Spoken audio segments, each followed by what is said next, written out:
Você vai bater a palminha e vai começar ou já tá valendo? Já tá, já foi. A palminha já foi. Maravilha.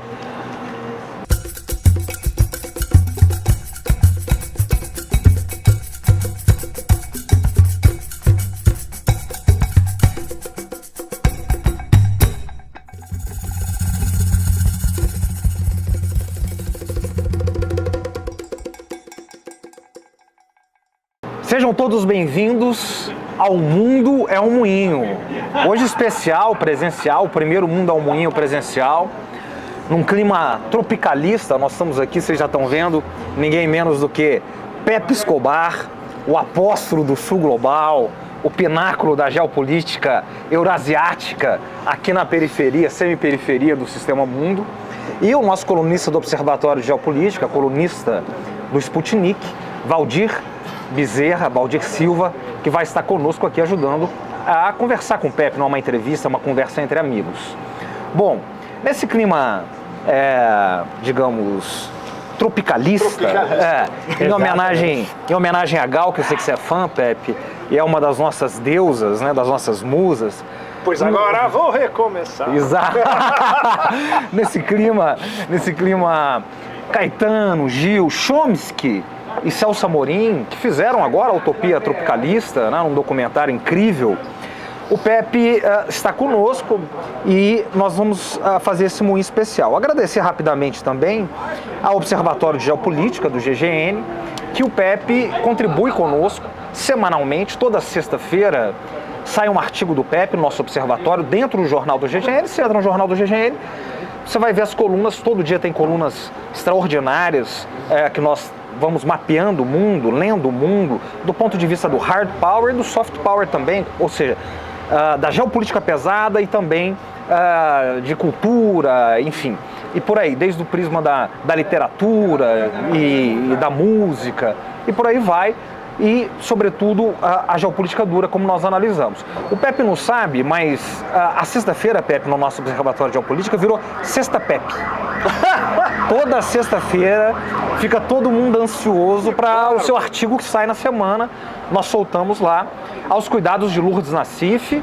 A dona Lourdes está aqui acompanhando a gente, produzindo, junto com o Nassif, né, o Luiz Nassif, o maior jornalista desse país. Agradecer também o André, nosso companheiro de moinho, que está sempre por trás, e a toda a nossa turma do Observatório. A gente, no Observatório, Pepe, nós temos nosso programa toda segunda-feira, às 19 horas, e nós falamos num clima meio wallersteiniano, cada semana com um lugar do mundo. Claro. Então nós começamos por América Latina, América do Sul, falamos com Chile, Argentina, Milton Santos. Vamos olhar o mundo a partir do nosso lugar no espaço. Depois nós vamos para o Império, nós vamos para a América do Norte, e vamos falar nos Estados Unidos. A gente tem lá o Rafael Iores, professor de Denver, professora do Santiago Dantas, que une Unicamp, PUC São Paulo e Unesp, na Universidade Estadual de São Paulo, que é a Neuza Bojiquian, uma pesquisadora, digamos, sênior, que está conosco.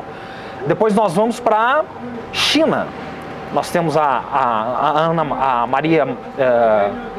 Maria Tereza Marras, que é da UFABC, e o Pedro, que está em Xangai. Está em Xangai. O Pedro, a Aline Tedeschi, em Xangai. Claro, temos o Elias Jabur, que é o nosso padrinho. Começou, fez o primeiro moinho nosso, é um consultor nosso. O Elias, o professor Evandro Menezes, que também é um sênior, está na China já há mais de uma década, abriu caminhos para uma molecada ir fazer mestrado, doutorado. É um professor de mão cheia. E depois nós fechamos na última semana, então a gente vai para os Estados Unidos, China, Rússia, Eurásia. Aí temos o Valdir, que é nosso colunista, temos a Ana Liv Esteves, que trabalha na Sputnik, estuda na MIGMO, doutorando na MIGMO. Conheci ele em Moscou. Exatamente, super competente. Muito competente. Temos um núcleo da mãe Rússia, viu, Pepe? Temos a Milena Megré, que é uma Sherpa dos BRICS, da área energética. Jovens pesquisadores. Uma galera muito jovem também, de pesquisadores, que vai te ouvir no mundo todo. Não só no Brasil, mas que está lá espalhada no mundo. Então, só para dizer, Pepe, que esse observatório é muito inspirado na visão que você traz, quer dizer, nós falamos com pesquisadores que estão olhando a coisa da China, Sim. da Rússia. O Valdir mesmo mora em Kazan, ele está aqui agora, mas ele mora em Kazan, morou em Moscou, morou em São Petersburgo, onde ele fez mestrado. Então, nós falamos o ponto de vista que é o contrário do que a nossa mídia hegemônica traz. Porque vai, por exemplo, fazer uma cobertura sobre a guerra na Ucrânia. A principal emissora do país chama o correspondente em Londres para falar da Ucrânia, tá certo? Foi em Washington. Ou Washington. Não mudou nada. Não mudou nada, só piorou. Então, agora nós trazemos uma visão contra-hegemônica direto dos pesquisadores lá. Então, muito tem de inspiração do que você vê, do que você traz, da sua andagem, porque o Pepe, ele alinha teoria e experiência de campo. Ele tem a bagagem, ele tem os fundamentos e ele roda, né? Ele está lá desde 94 na Ásia, não é isso, Pepe? E nós vamos... É muito engraçado que eu voltei ao Brasil dessa vez, dos 30 anos de quando eu me mudei para a Ásia. Para mim tem uma peculiar significância. Vamos começar por aí, Pepe. Como é que foi essa turnê no Brasil? Como está o seu país? Uau! Foi impressionante. Eu comecei a escrever uma coluna hoje de manhã, eu tive que parar para um almoço de business, vou tentar acabar ela de madrugada. Eu muito mais aprendi. Claro, eu falei sem parar desde que eu cheguei, não só as 4 conferências nas 4 grandes cidades, como entrevistas extras, podcast extra, etc. Eu tive um encontro bárbaro com PhDs e doutorados em Belo Horizonte, foi sensacional depois da palestra.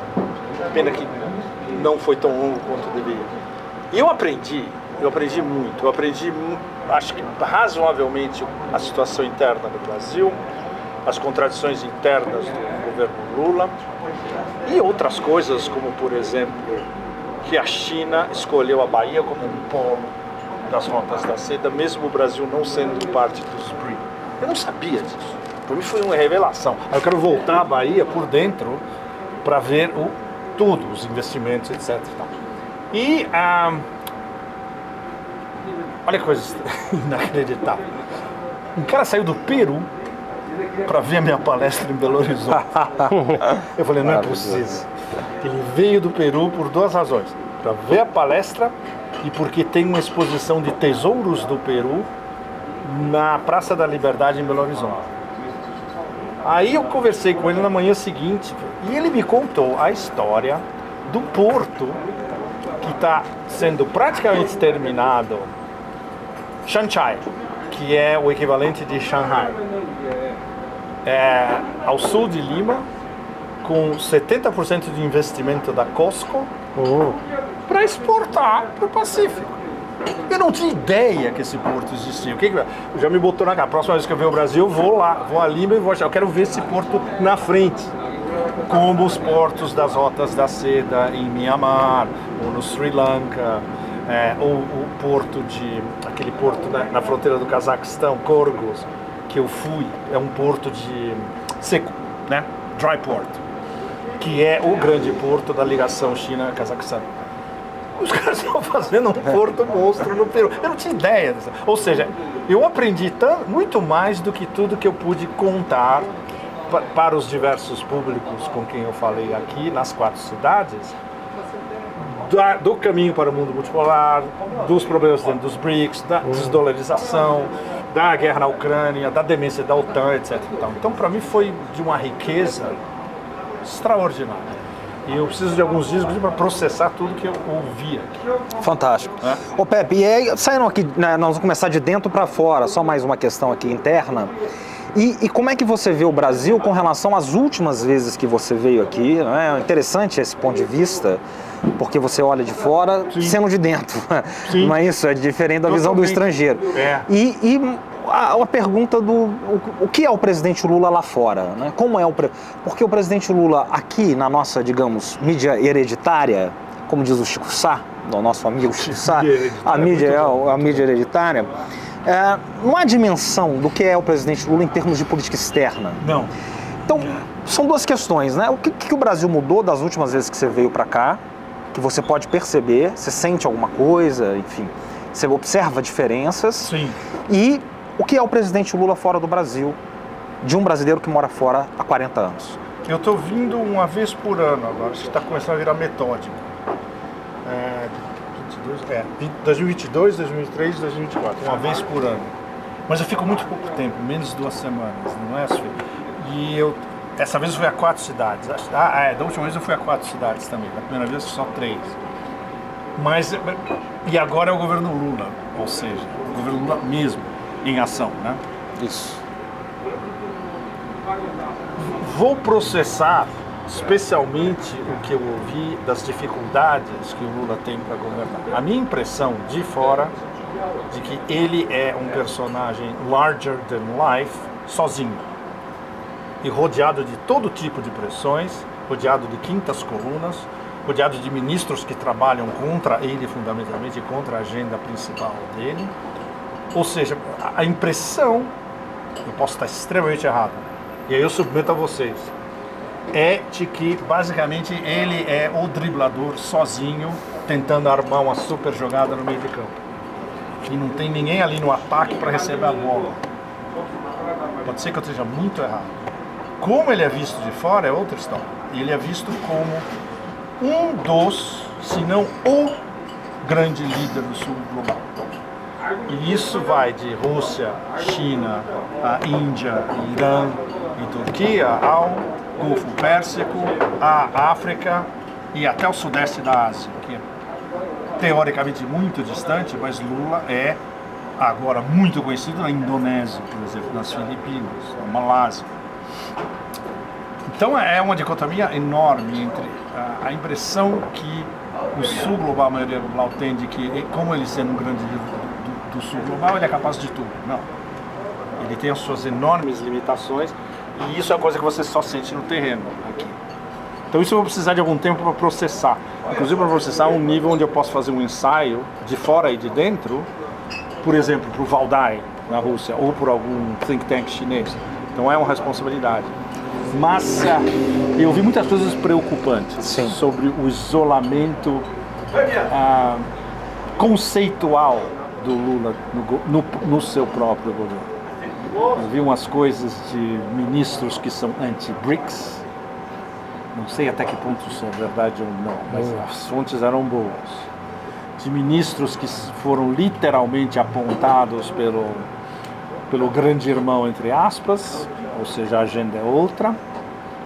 E esse jogo de equilíbrio constante que ele tem, ele é mestre em fazer jogo de equilíbrio, mas com a idade, aliada a uma experiência enorme de ver como as coisas funcionam e às vezes como as coisas não podem funcionar, que isso esteja minando pouco a pouco. A gente conta que ele tem ainda energia suficiente para os próximos anos, mas vai ser muito difícil. Especialmente agora que é o fato principal que eu tentei deixar bem claro nas palestras. O Brasil é um dos 6 swing states, para todos os think tanks americanos. Isso. Você já está antecipando uma pergunta.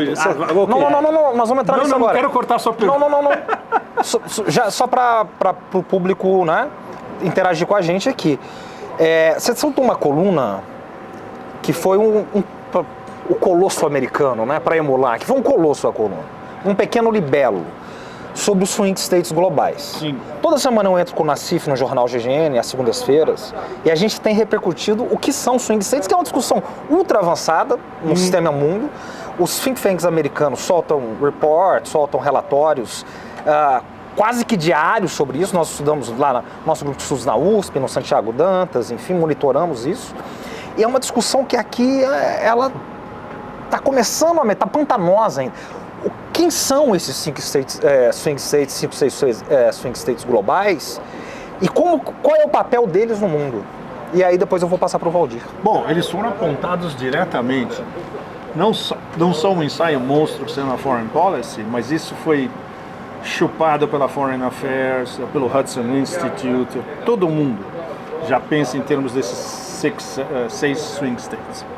Vamos começar pelos não-BRICS. Esse report saiu antes da expansão dos BRICS. Perfeito. Super importante. Indonésia e Turquia.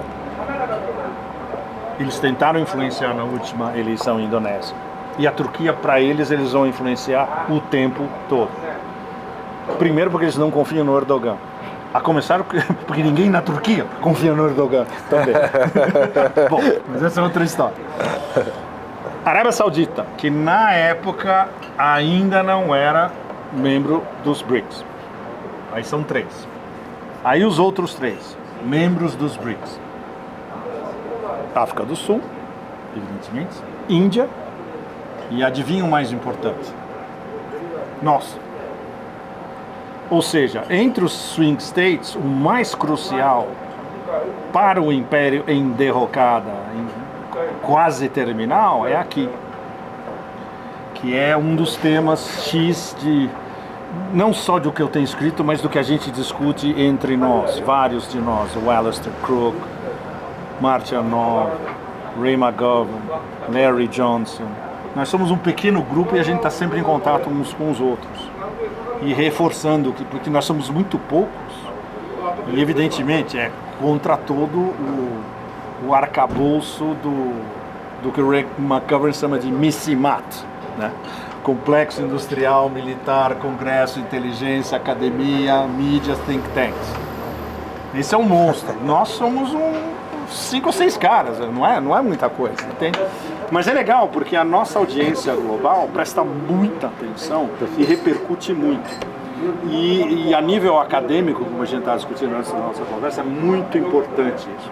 Que novas gerações, muito bem educadas na academia, pelo sul global e pelo norte também, eles repercutem o que a gente conversa. Isso é fundamental, porque as novas elites têm que estar conscientizadas desse choque absolutamente frontal entre o que eu denomino de otanistão, em português, e Eurásia, que tem várias declinações. Pode ser Eurásia, pode ser maioria global, pode ser sul global, mas vocês entendem, né? A maioria absoluta, os 88% da população global, essencialmente. Fantástico.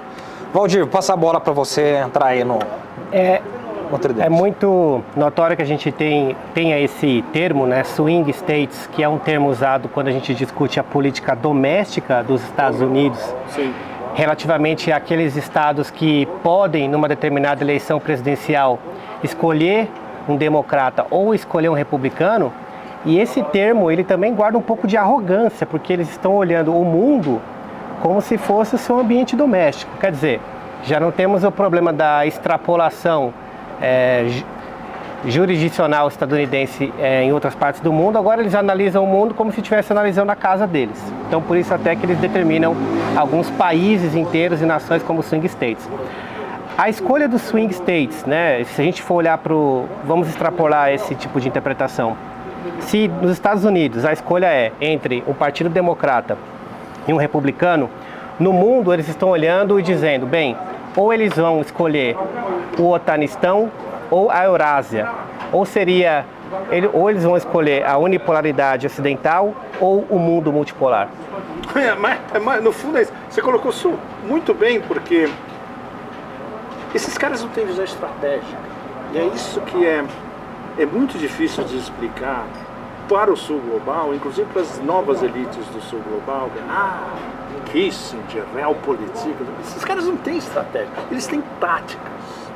Eles usam sempre as mesmas táticas, que são extremamente limitadas e provincianas, como você mesmo destacou. Swing state é um termo de eleição doméstica nos Estados Unidos. Os caras amplificam isso como se isso tivesse um alcance conceitual global. É ridículo, é ridículo. É bem diferente de quando eles tinham estrategistas, entre aspas, que ainda, digamos, mal teleguiados, mas sabiam pensar. Brzezinski. Quando o Brzezinski escreveu o Chessboard em 1997, era bastante clara a diretriz. Olha, não podemos permitir a emergência de um competidor do mesmo nível na Eurásia, seja como for. Aí a gente começa a perder nossa primazia. Isso era bem teorizado e, na prática, era exatamente isso que estava acontecendo. Os caras hoje não são mais capazes. Os caras hoje são capazes de fazer pacotes de sanções contra eixos do mal, entre aspas. Você chama isso de estratégia? piada, né? Bom, isso nos leva, inclusive, a algo que a gente pode discutir aqui, que é o último pacote, justamente, que está embutido nesses 61 bilhões de dólares que eles diziam que eles nunca iam passar, os republicanos nunca iam passar, terminaram passando, e com mais coisas embutidas no pacote.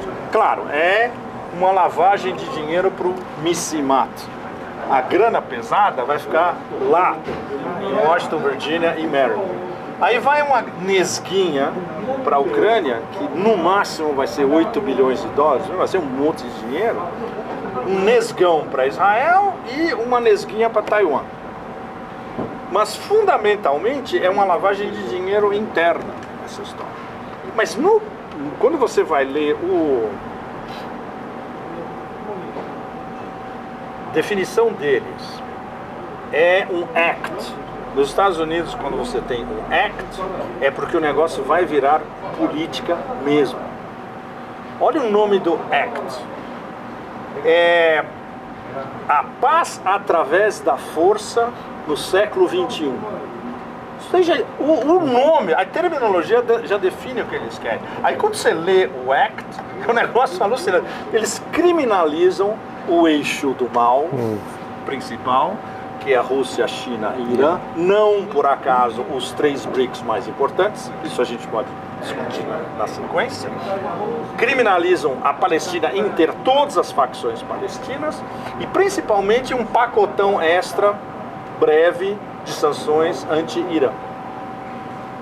Isso é a política externa americana para os próximos anos, porque isso aqui está ligado diretamente a uma vitória do Trump. Porque os caras que aprovaram isso daqui são republicanos, essencialmente. Ou seja, pode mudar o governo, continua a mesma paranoia, a mesma ausência de análise estratégica a longo prazo, que é o que os russos, antes da operação militar especial, no final de 2021, as famosas cartas que eles mandaram para o Pentágono e para a OTAN. Escuta, vamos sentar aqui e resolver a questão da segurança para vocês, no espaço pós-soviético, na Europa Oriental, no nosso espaço comum, etc. e tal. O que eles definiram, a terminologia correta, é indivisibilidade da segurança. Vocês lembram exatamente a resposta qual foi de Washington e Bruxelas. É o que a gente chama de não resposta. Não disseram nada. E, entre outras coisas, isso gerou, 2 meses depois praticamente, a Operação Militar Especial. Porque aí a inteligência russa já tinha indícios claros de que ia ter uma blitzkrieg contra o Donbass. E isso Putin e o Conselho de Segurança na Rússia jamais poderiam permitir. Então isso é uma visão estratégica. Você vê a estratégia do inimigo a longo prazo, você já imagina quais são os próximos passos do inimigo, e nesse caso da SMO, você tem é uma atividade preventiva, no fundo. Se você não tivesse essa atividade preventiva, ia haver um massacre no Donbass. E isso a inteligência russa já tinha 99%. Certo? Inclusive eles deram 3 datas possíveis para o Putin em fevereiro. Uma delas era, olha, pode ser antes do fim do mês. Não é à toa que a SMO começou entre 22 e 23 de fevereiro. Né?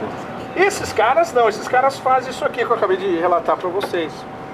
É um eixo do mal, é um horror e sanção para todo mundo. Estão criminalizados. E isso passa como estratégia. Fantástico. Ô Pepe, o Pepe é fácil falar com ele, né? E é difícil ao mesmo tempo. Isso é complicado, não é, Valdir? Na verdade, é quase um oxímoro falar com o Pepe. É quase um oxímoro, exato. É uma contradição em processo, como diria Mazzucchelli. Mas gostei de contradição em processo. É o clássico do professor Mazzucchelli da Unicamp. Walking Contradiction, para citar o Chris Christopherson. Fantástico. É fácil porque é um craque, né? Então, do jeito que você jogar a bola, ele vai matar no peito, vai dominar, ele sabe o que fazer, né, Valdir? E é difícil porque ele vai fazer uma jogada que você não está esperando. Ele vai olhar para um lado e tocar para o outro. Exatamente. Não, só o Ronaldinho era capaz. Então, Pepe, você já pegou o nosso roteiro aqui que eu tinha preparado com o Valdir e já inverteu ele. Então eu vou no flow aqui, eu não vou deixar ele engessado, tudo bem? Eles invertam o a gente está num bar mesmo e tudo isso, né? Num clima tropicalista, fim de turnê aqui no Brasil. Eu vou falar da inteligência americana, né? Chamada inteligência americana. É o tema que eu estudo de perto, né, já há algum tempo, fruto do meu mestrado, meus estudos no doutorado, lá no Departamento de Ciência Política da Universidade de São Paulo, enfim, troco isso com os meus colegas. Você citou o Brzezinski aí, passou pelo Kissinger. O que aconteceu com os grandes estrategistas americanos, que obviamente tem uma quebra de geração, né? Mas não foram capazes de reproduzir discípulos à altura. Só para dar uma ilustração, né? Vamos pegar agora o secretário de Estado norte-americano, o Blinken, que o professor Fiore, eu sempre gosto dele, diz que ele tem uma imagem sacerdotal, né? Ele parece um sacerdote. O Fiore está sendo muito diplomático. Está sendo diplomático, exatamente. E ele tem essa coisa, que é um discípulo, digamos, medíocre de Madeleine Albright, que é uma discípula vulgar de Brzezinski. Então as coisas vão deteriorando a ponto que, quando você olha, eles se perderam no fanatismo excepcionalista deles e eles não conseguem sair dessa armadilha. Eles não conseguem olhar nada através disso. Como o próprio Kissinger conseguiu ver na Guerra Fria e achou saídas ali para virar o jogo.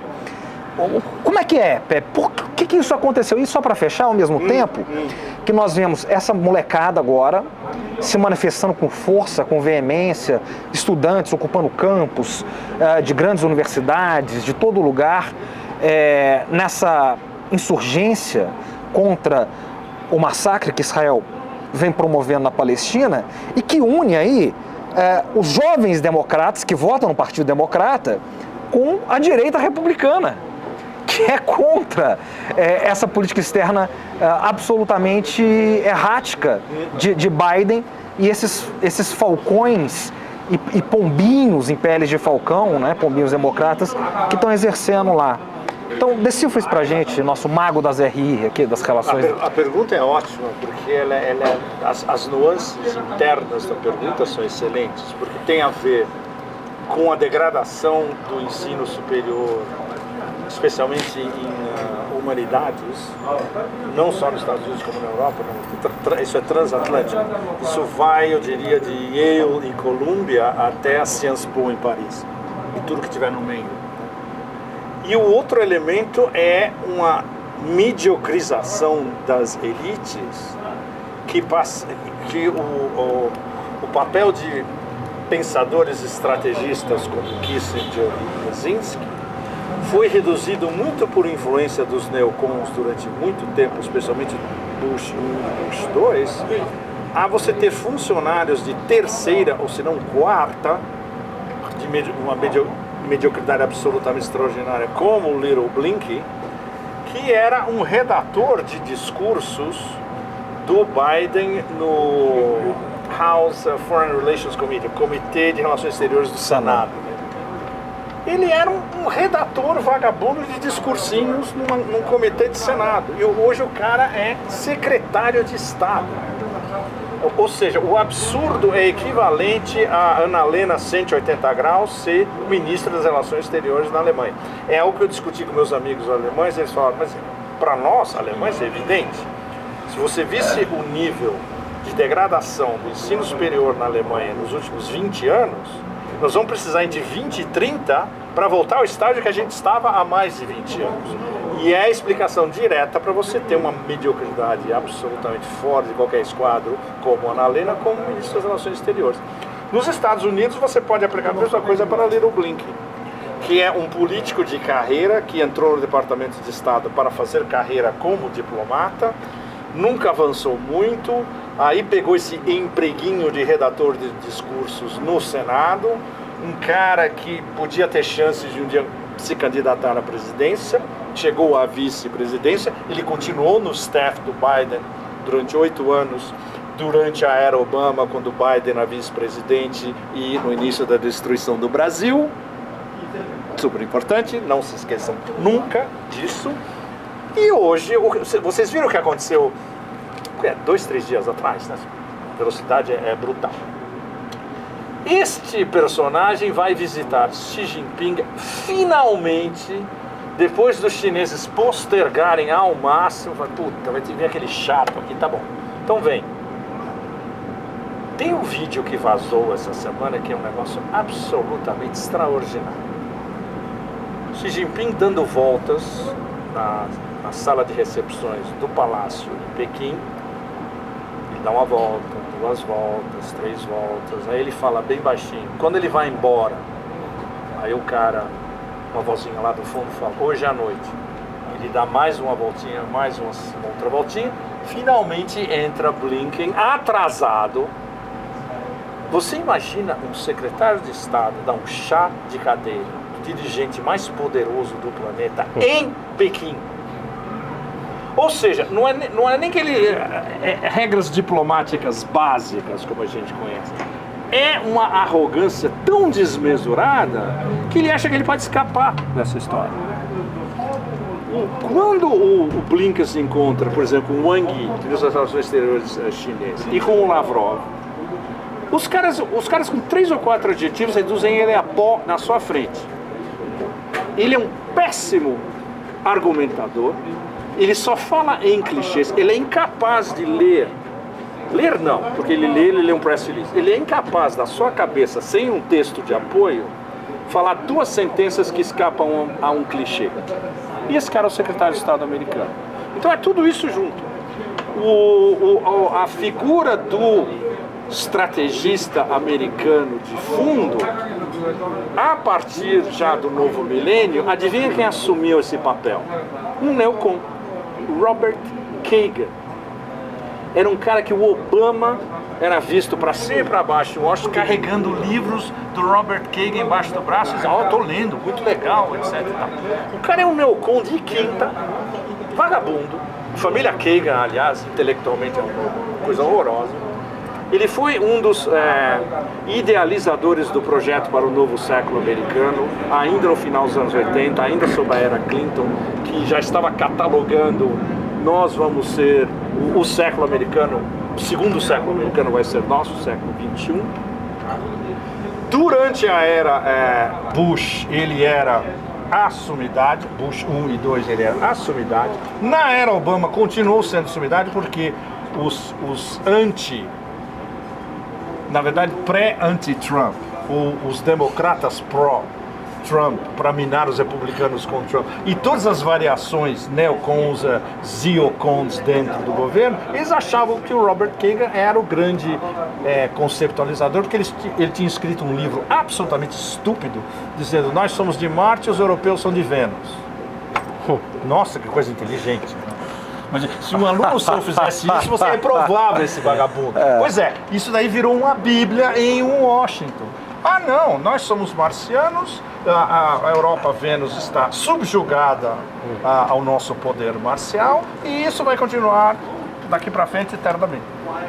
Então, imagina tudo isso junto, dá um resultado prático como o Blinken. E marido da senhora Maidan, né? Desculpa, eu não falei, eu assumo que vocês todos sabem. Marido de Victoria Fuck the EU Nuland.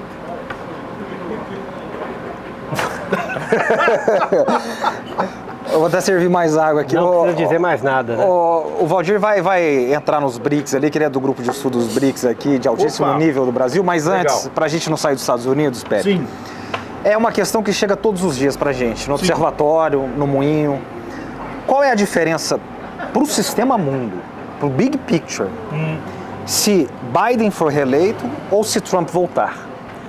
O que está em jogo do ponto de vista geopolítico do sistema mundo? Substancialmente muito pouco. Ou seja, eu vou simplificar ao máximo, aí depois a gente pode entrar em detalhes. A guerra existencial, entre aspas, vai deixar de ser contra a Rússia e vai passar a ser contra a China. Aliás, já é. Porque na cabeça dos republicanos eles já estão em guerra contra a China, eles vão usar tudo em Taiwan e no Mar do Sul da China para provocar a China, praticamente provocações de serial killer, sem parar. Essa é a diferença fundamental. Em termos de excepcionalistan, não muda nada. Eles vão estar um pouco menos desesperados com o fato de serem humilhados na Ucrânia. Há a possibilidade deles deixarem a OTAN um pouco mais de lado, embora o Trump, se for eleito, todo dia ele vai falar, tem que pôr 2%, 3%, 4% do PIB. Vai ter aquela palhaçada todo dia. mas vão se concentrar na China e você pode ter certeza, no primeiro mês da administração Trump, em janeiro do ano que vem, vai ter um pacotaço anti-China, como teve no Trump 1.0, onde demorou um pouco, mas a primeira grande política dele anti-China foi um pacotaço de sanções.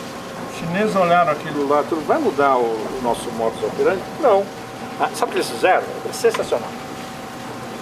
Ok, nós temos um programa que chama Made in China 2025, feito na China 2025, onde eles iam ficar, lá plano quinquenal, né? Espetacular.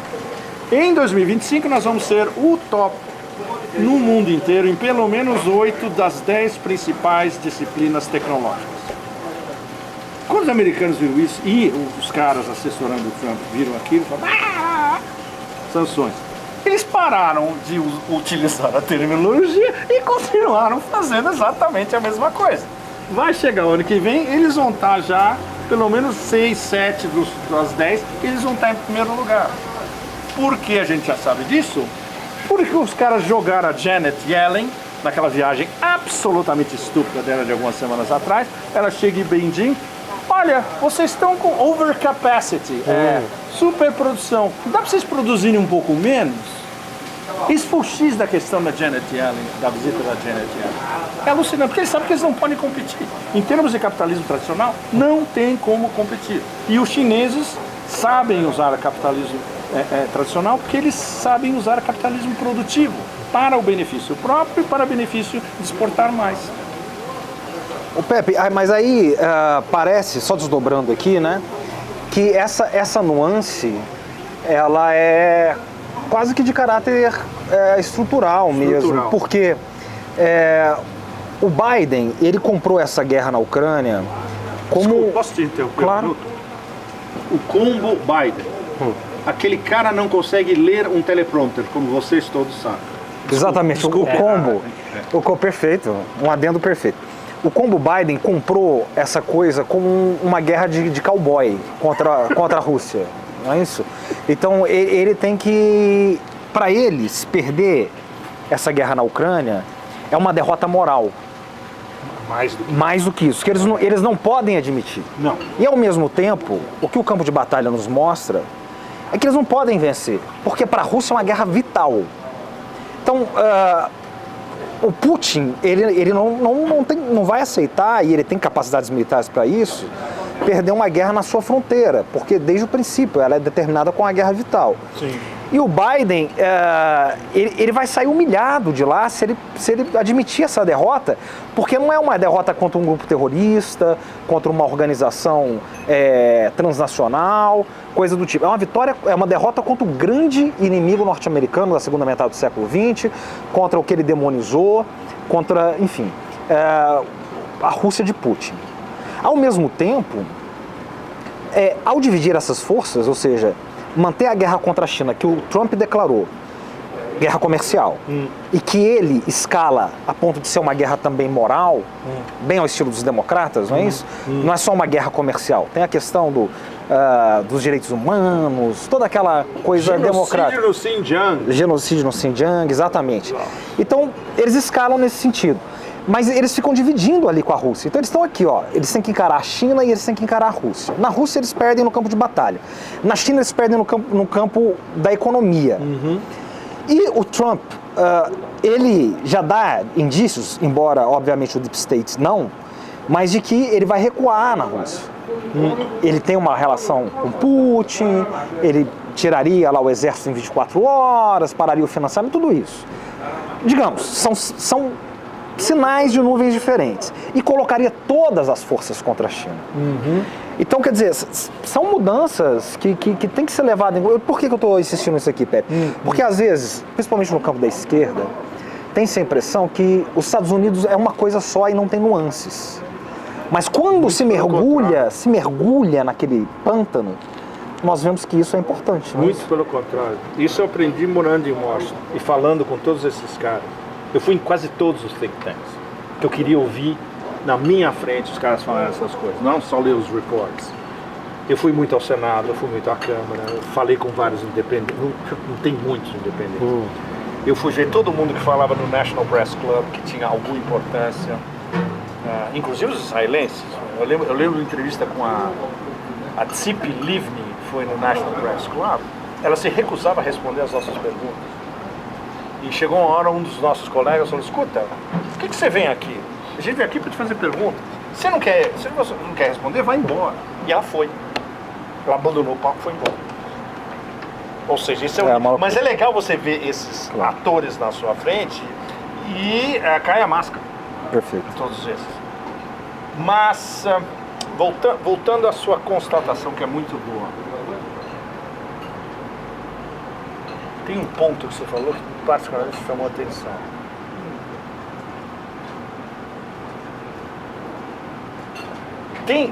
Tem gradações, tem nuances, mas a psicose excepcionalista é comum a todos. E isso é uma psicose do establishment inteiro. E o establishment, ele não está no Congresso, no Senado. Eles são mensageiros pagos de quinta, como Biden. Biden é um mensageiro vagabundo de alguns interesses bem explícitos. E ele já era russófobo quando ele estava no Senado. Ele já era russófobo nos anos 90, muito antes do Obama chegar ao poder.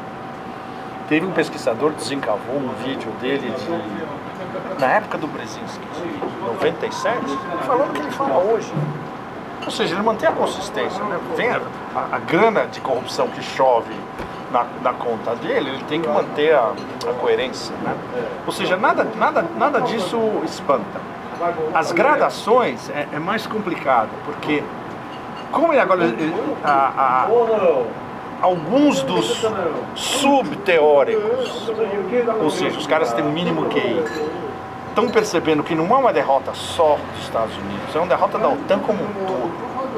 Se eles perdem, eu fiz uma formulação baseada na minha primeira viagem ao Donbass esse ano. No meio da noite, eu estou lá no countryside do Donbass e falei: nossa, acho que eu achei a fórmula.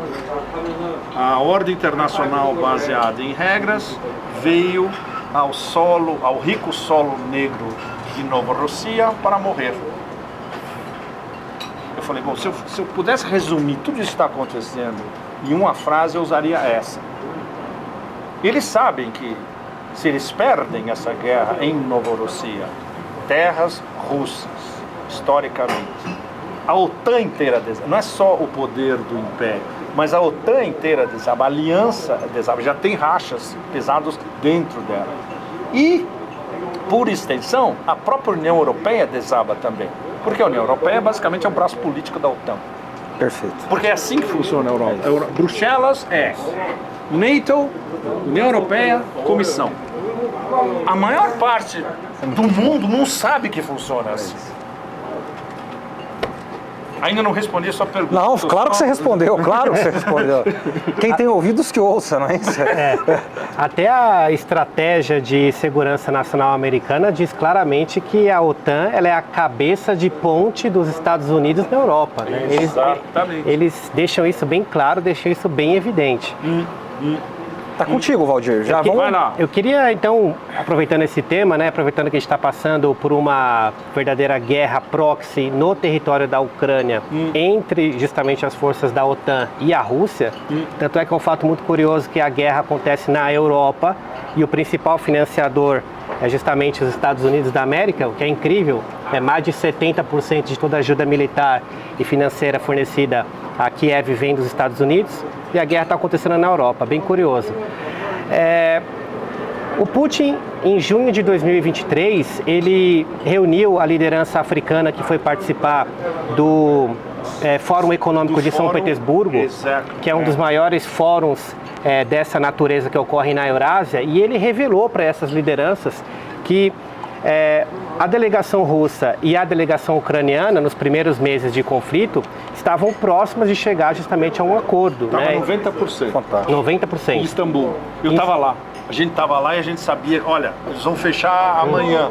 Estava quase fechado. Entrou Boris Johnson e entrou o Departamento de Estado. Blinken e os outros. Entrou todo mundo falando, não, vocês não vão assinar nada. Não pode. Imagina o Churchill olhando pro Boris Johnson. Acabou. Acabou. O conflito, então, era para ter durado menos de 2 meses. Sim. Então você teve a famigerada, infame visita do Boris Johnson a Kiev, fez todas as promessas que podia fazer para o Zelensky.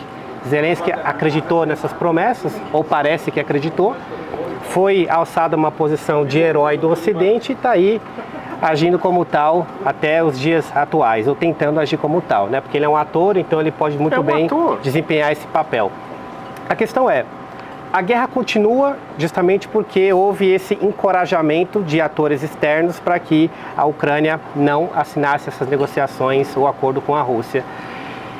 E qual vai ser o momento, então, que o Ocidente, que propiciou, né, essa continuação do conflito, vai parar e dizer, bem, agora não dá mais, e vai fazer, enfim, seja quem estiver ali na liderança da Ucrânia, voltar a se sentar à negociação com os russos. Porque é o Ocidente quem decide, não é a Ucrânia quem decide mais. Não, a Ucrânia não decide, aliás, a Ucrânia não decide nada, nunca decidiu nada, na verdade. Essa Blitzkrieg que aconteceria em fevereiro de 2022 são ordens americanas de implementação da OTAN. Treinamento das forças ucranianas pela OTAN, retaguarda da OTAN e os generais que estavam em Kiev já há algum tempo.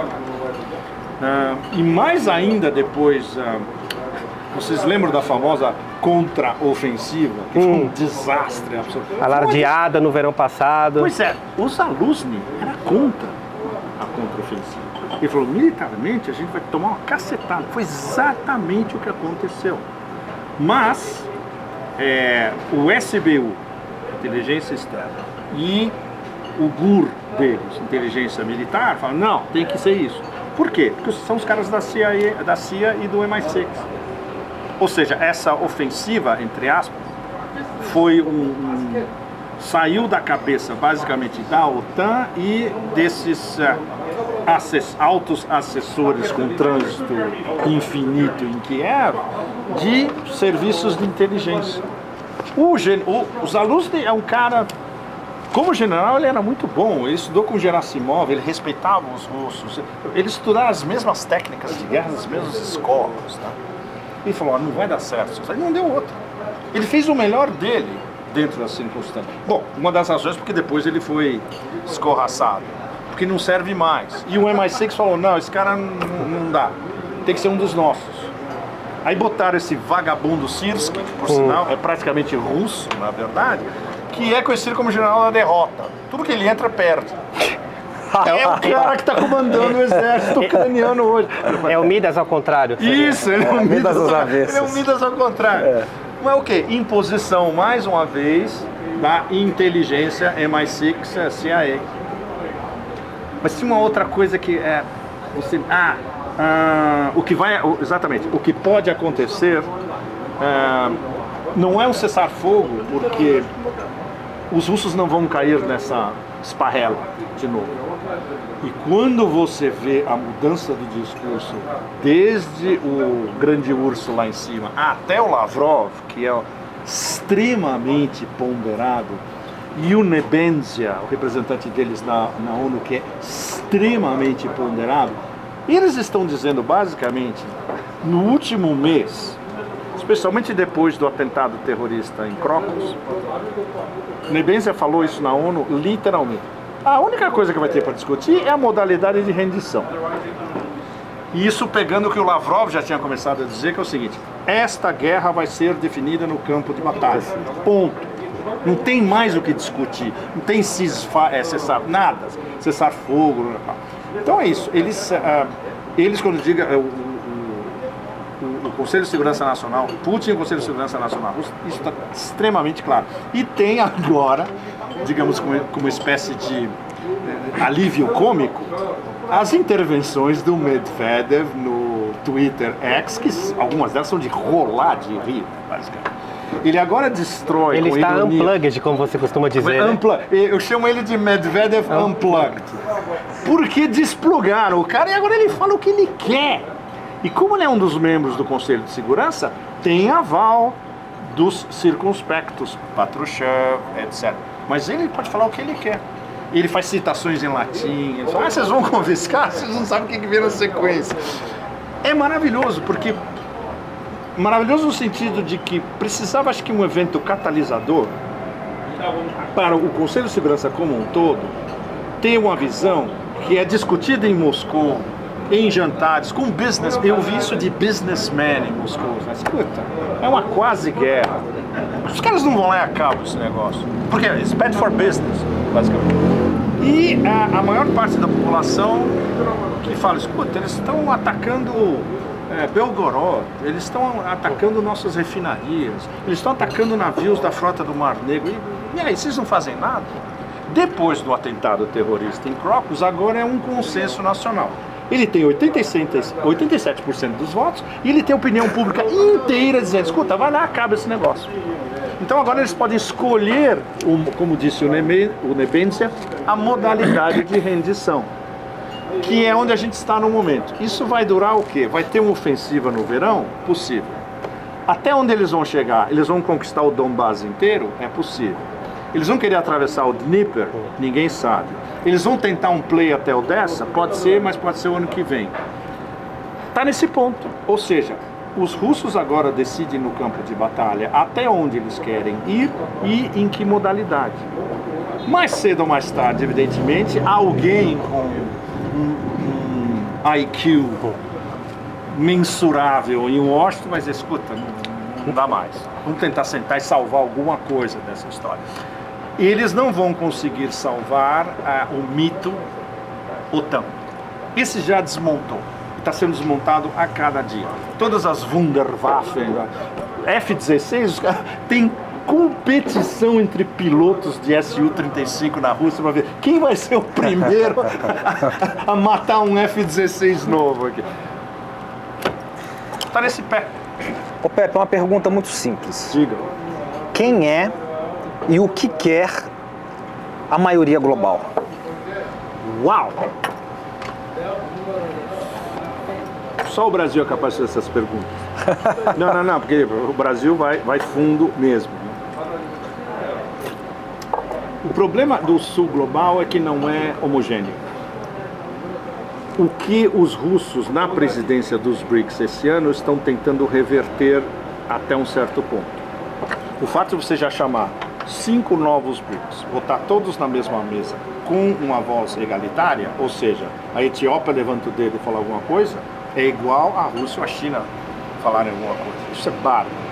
Isso o Lavrov fez questão de deixar bem claro. Quando ele encontrou com a gente agora em fim de fevereiro, ele fez altos elogios aos BRICS e disse, olha, é um clube informal, a gente quer que seja aberto, flexível, porque a gente quer que todo mundo tenha voz. Então, no momento, primeiro a gente precisa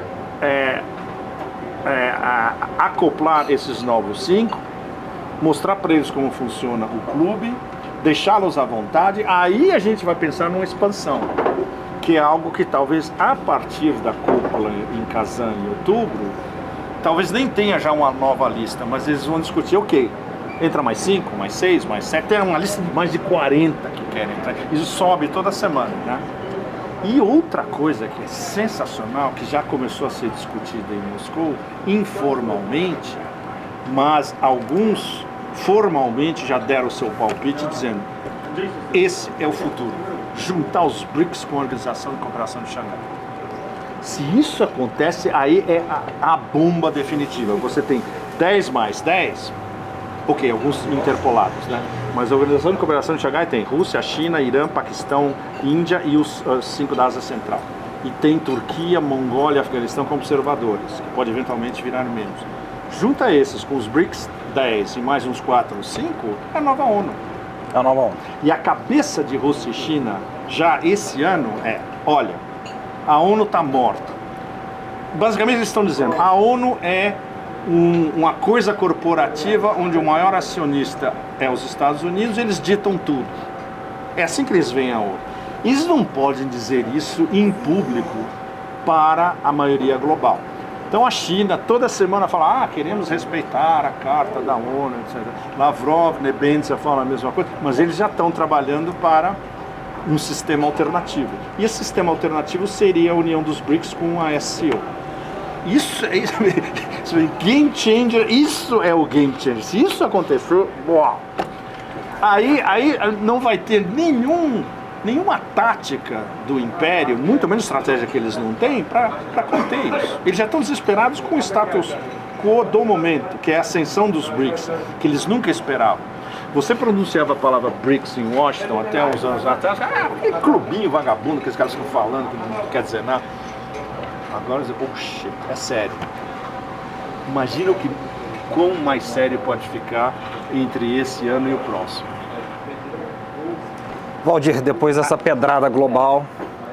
Mas acordaram tarde, não é? Acordaram tarde. Acordaram tarde, você tem toda a razão, sim.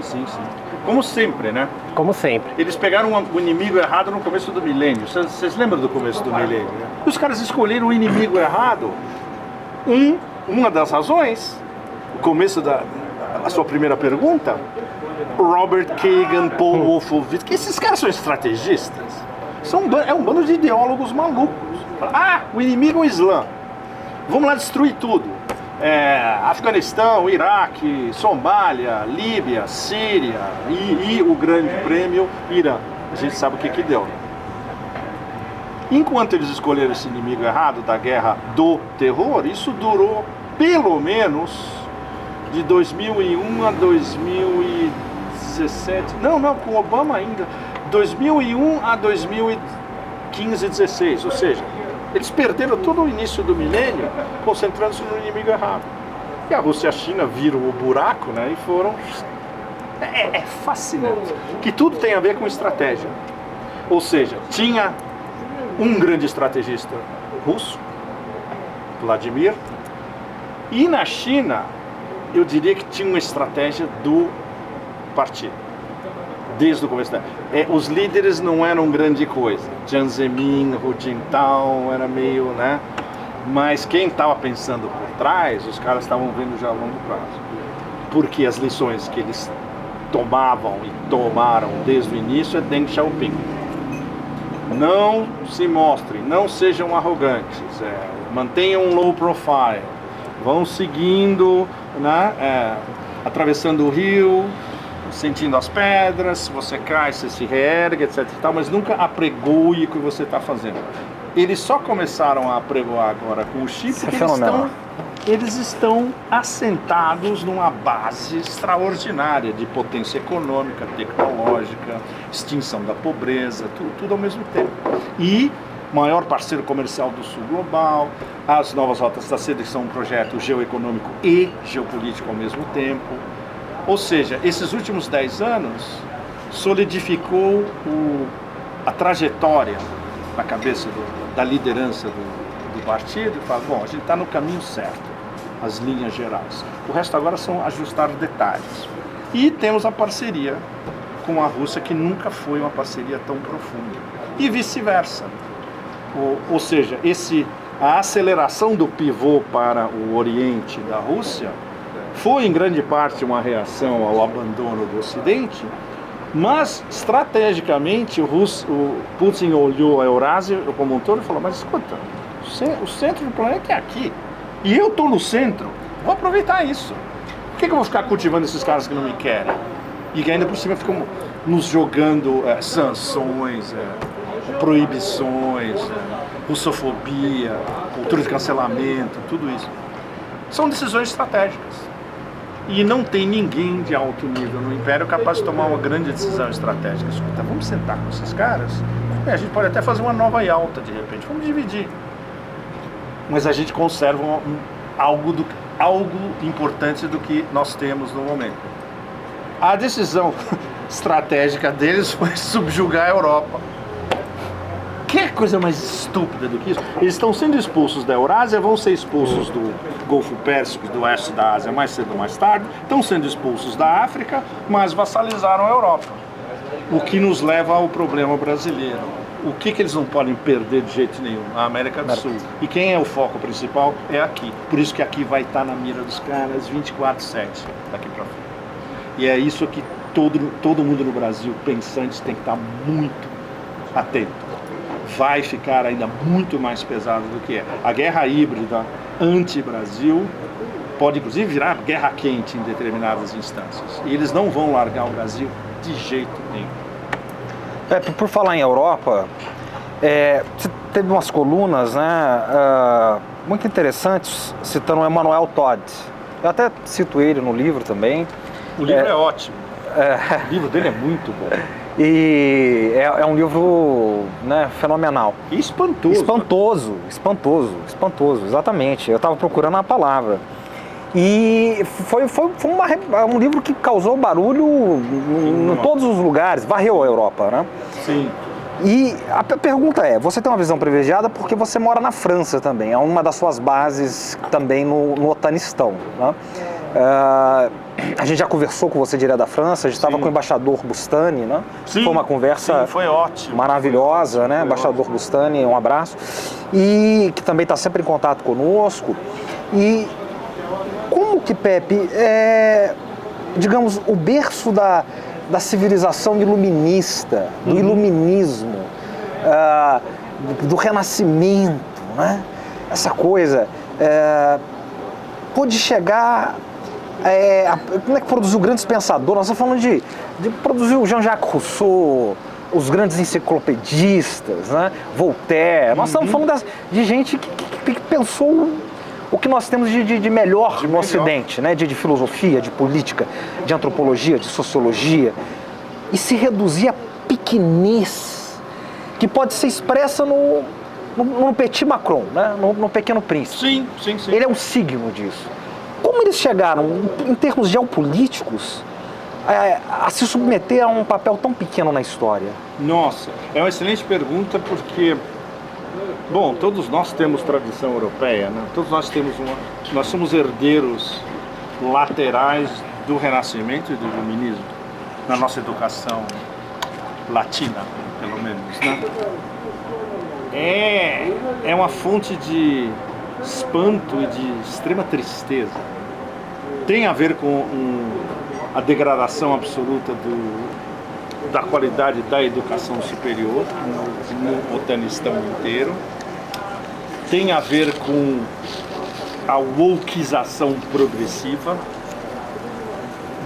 o estouro da cultura de cancelamento nos últimos anos, onde tudo que não é legitimado por uma autodescrita elite, que não é nem elite intelectual, mas na verdade é Bruxelas, que é uma elite burocrática, eurocrática, kafkiana. Eles delimitam quem deve ser excomunicado, quem deve ser cancelado.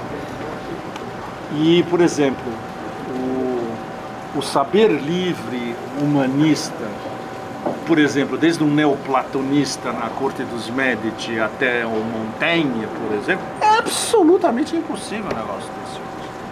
Absolutamente impossível. Tem alguns caras bárbaros na Itália, mas eles são tão marginalizados. Você os acha em pequenos canais do Telegram. Sabe? Tem um cara que fez o prefácio de um dos meus livros, que está saindo na Itália agora, o professor Andrea Zoc, é um professor de ética da Universidade de Milão. O cara é um humanista do século XVI vivendo hoje. Mas ele está circunscrito. Jamais o Corriere della Sera vai botar ele. Mas absolutamente impensável. Então tem grandes cabeças. E todos eles contemplam o seu desespero, né, conversando com seus alunos ou com seus interlocutores. Mas como a gente chegou a isso? Tem muito a ver com o processo de fundação e constituição da União Europeia. Eu estava vendo isso vindo para cá. Quando eu estava no avião, vindo para São Paulo, no avião que atrasou meio-dia, eu falei, puta, o que eu vou falar na primeira conferência? Eu falei, vou me perguntar sobre a Europa, evidentemente. Aí eu fiz um flashback, eu falei, claro. Eu cheguei a 3 nomes que são fundamentais na constituição do embrião do que seria a União Europeia. Um alemão e 2 franceses. O alemão era um oficial nazi. E os franceses eram 2 colaboracionistas de Vichy. Então Jean Monnet, Robert Schuman e o Roalain, o alemão. Só isso, só os 3 caras principais, que hoje são idolatrados. Você chega em Bruxelas, fala o nome desses caras. Júpiter, Plutão. São semideuses lá. São semideuses absolutos. Desde a coisa, quando ainda nem era mercado comum europeu. O primeiro presidente do que viria a ser a Comissão Europeia foi esse cara, o Alain, de 57 a 68, ou 58 a 67, essa foi mais ou menos a época. Esse cara foi o precursor de Ursula von der Leyen. E era um fucking nazi. Ou seja, isso pra mim já explica tudo. Os principais personagens constituintes do que depois seria a União Europeia e o papel legislador da Comissão. Isso tem muito a ver. Junta isso com a degradação do ensino acadêmico nas universidades italianas, francesas e alemãs especialmente, isso explica o estado de sujeição abjeto hoje desses quintas colunas. Von der Leyen é a primeira de todas. Von der Leyen é um caso claro. Scholz nem se fala. Charles Michel, mas todos eles. Aquele Borrell, que é um político de quinta espanhol. Todos eles é o mesmo molde. Stoltenberg. Nossa, Stoltenberg é pior ainda. Stoltenberg, ele foi, como chama? Cultivado para ser um futuro líder, desde que a CIA o identificou quando ele era estudante na Noruega. Ou seja, eles pegam os caras desde o começo. Opa, esse aqui, vamos investir nele, vamos botar ele nessa universidade, ele vai estudar, vira primeiro-ministro e depois vai para o hotel. Aquele Fogh Rasmussen, dinamarquês, o ex-secretário-geral da OTAN, a mesma coisa. Ou seja, o chapéu é para a eficiência dos caras em organizar uma network e identificar os quintas colunas nos lugares estratégicos. Eles são mestres nisso. Ninguém é melhor do que eles nisso. É a única coisa que eles sabem fazer. Fantástico. São operações de relações públicas, propaganda, marketing, doutrinação, tudo isso, tudo junto. Ninguém os bate nisso. E construir narrativas falsas. Nisso ninguém os bate, né? Que aula, hein, Valdir? Uma aula. A bola é tua, Valdir. Eu tô aqui só. E na verdade... Uma aula magna. E na verdade, primeiro que depois da Segunda Guerra Mundial, a Europa passou por um processo bastante grave de desmilitarização, mas passada ou iniciada, né, a Operação Militar Especial na Ucrânia, ocorreu um outro processo, na verdade esse processo já vinha tendo lugar há bastante tempo, a dessoberanização total do continente. Perfeito.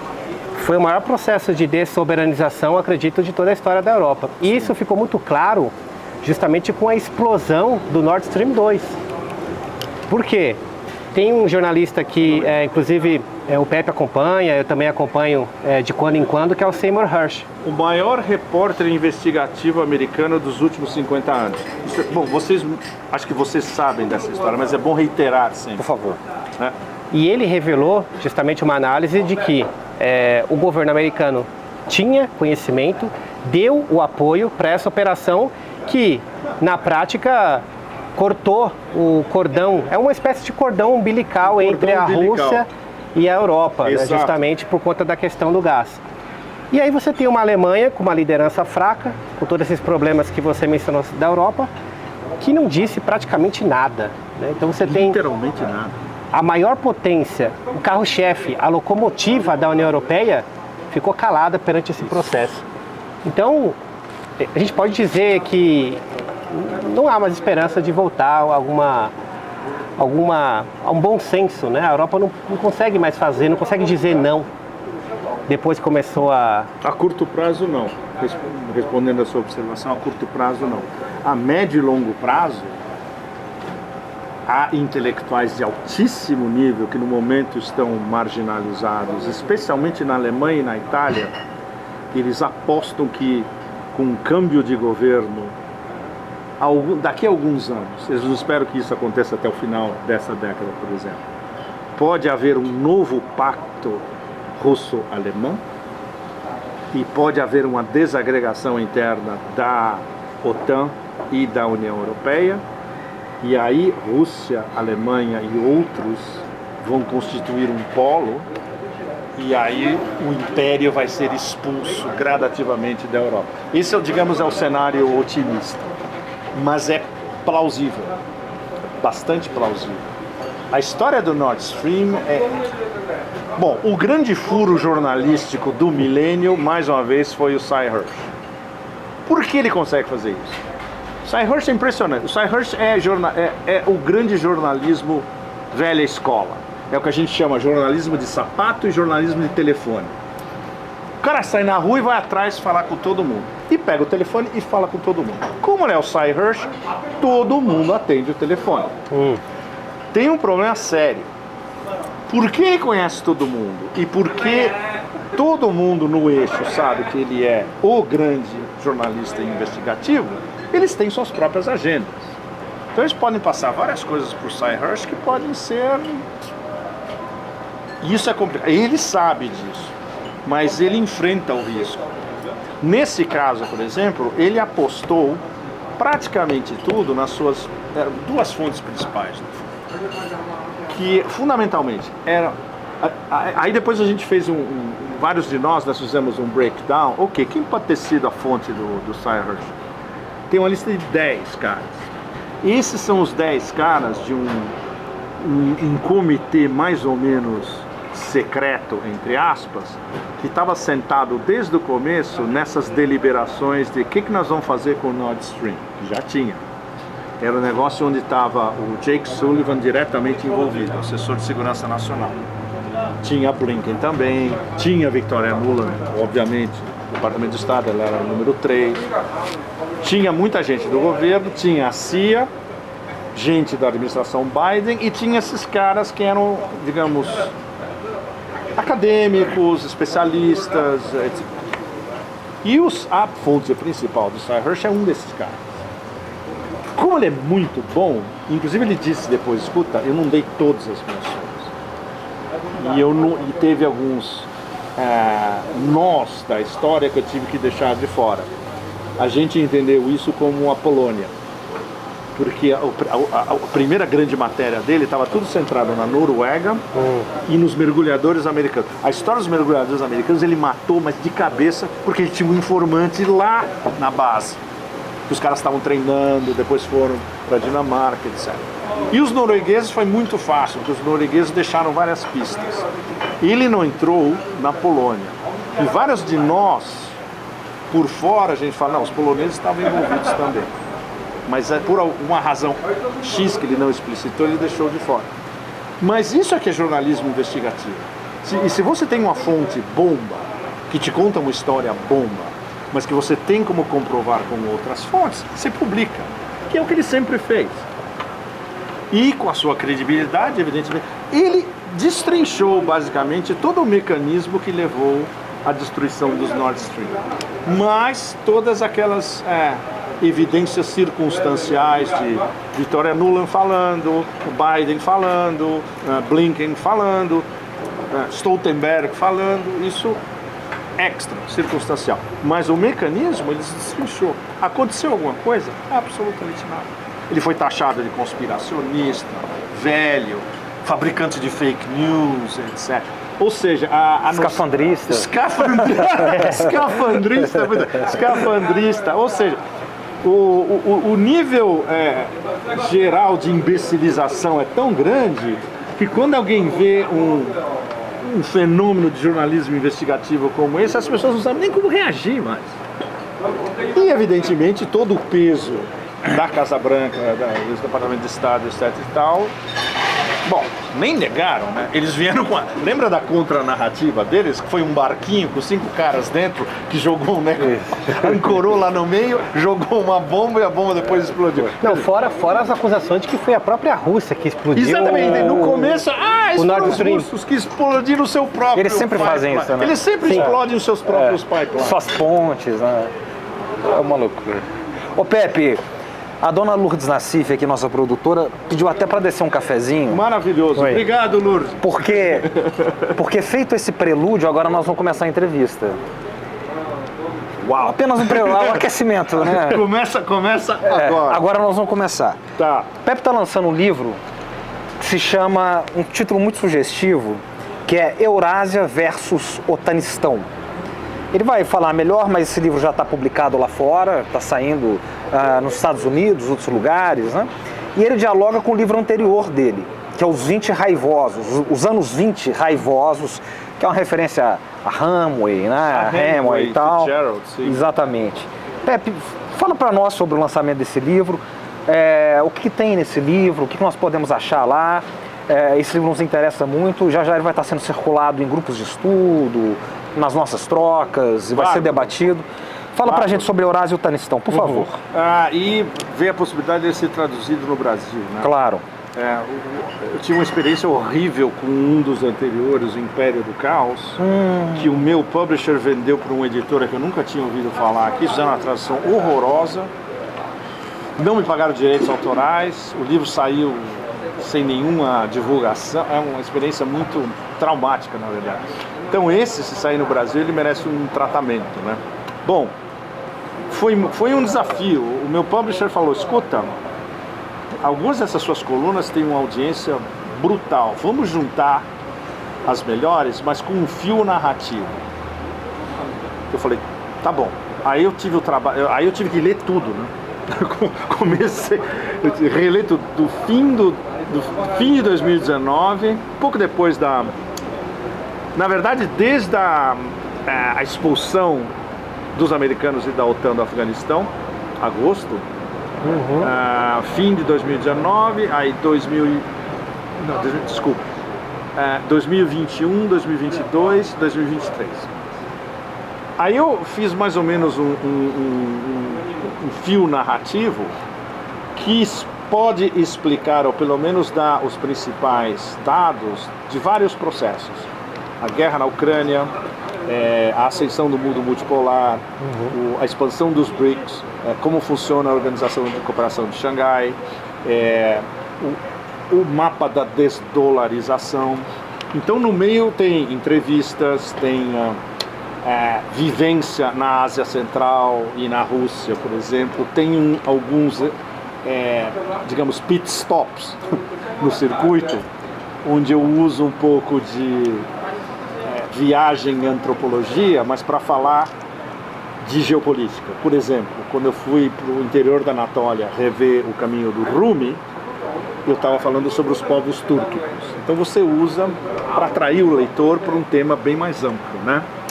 Em Bukhara, por exemplo, ou Samarcanda, eu falo do Heartland, da Ásia Central como um todo. Na Sicília, eu uso a Sicília, desde a Sicília, quando os gregos estavam implantados na Sicília, para eu falar da OTAN. Então isso dá uma quebrada, porque senão o livro é muito denso, porque basicamente os temas principais são aliança estratégica Rússia-China, essa configuração com o Irã, a caminhada dos BRICS, tem várias cúpulas, tem coberturas de várias dessas cúpulas importantes. Por exemplo, tem um artigo sobre o Fórum de São Petersburgo e outro sobre o Fórum de Vladivostok para explicar o que está acontecendo no extremo leste da Rússia e como está sendo incorporado no crescimento da Rússia como um todo. Tem muita China, evidentemente, tem uma das colunas basicamente entrando fundo conceitualmente sobre o conceito de Império do Meio, conceito de tudo sobre o Sol, todas essas coisas. Se você não, o Tao, a importância do Tao, se você não conhece esses detalhes de história chinesa, você não vai entender o que a China faz hoje. Então isso pode ser muito útil, inclusive para um leitor que tem pouca informação sobre, especialmente para quem já tem alguma informação, né? Então esse o fio condutor do livro é em torno do grande clash do século, que é basicamente o Otanistão do lado, comandado pelo Império, e o que eu chamo de Eurásia, e na introdução eu tenho que explicar o que é Eurásia, porque tem várias definições de Eurásia. Poderia ser sul global, poderia ser BRICS expandido, poderia ser maioria global. E na verdade todos esses termos são intercambiáveis, porque a Eurásia está na vanguarda do sul global, da maioria global, porque os dois principais organizadores e catalisadores do que será a nova ordem são Rússia e China. Então essa é uma explicação de a mini explicação. Ainda bem que o café já está aqui. Já.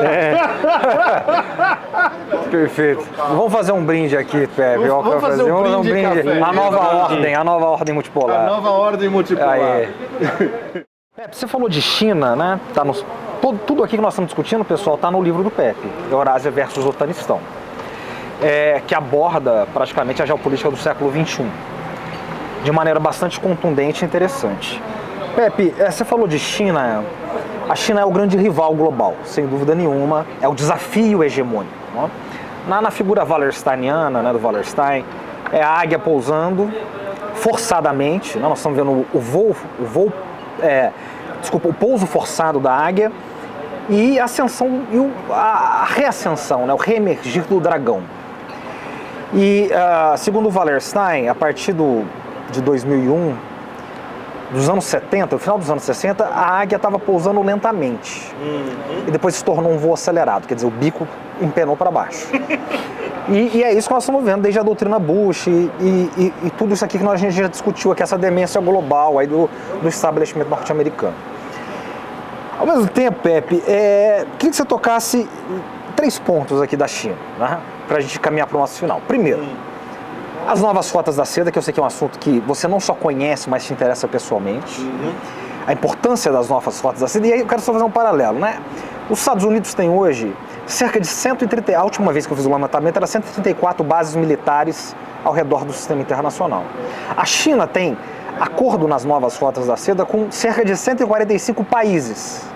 Então veja, como a coisa está se transitando. Novas rotas da seda, Taiwan, que é o que nós discutimos também com todos os nossos grupos de estudos chineses, e os 99,9%, 999, dizem que se a coisa escapar para uma terceira guerra vai ser em Taiwan, ou no Mar do Sul da China, que é ali que a China vai revidar. Ali a China não abre mão. Saindo Claro dali... Então, uma palavrinha sobre isso, uma palavra sobre o Mar do Sul da China e Taiwan, as novas rotas da seda.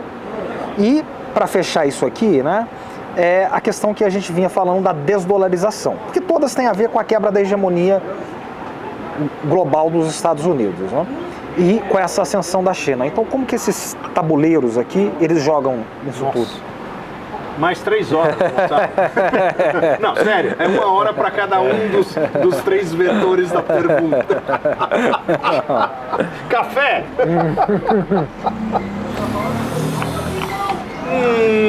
Bom, vai ser difícil ser conciso, eu vou tentar ao máximo. Eu vou começar por Taiwan.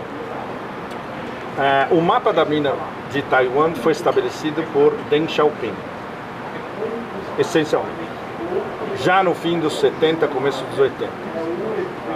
O mapa era volta de Hong Kong em 97. Ele queria uma data fixa, exatamente o que aconteceu. Volta de Macau em 99, data fixa, aconteceu. Volta de Taiwan pacífica até 2049. Ou seja, eu costumava qualificar de um país 3 sistemas.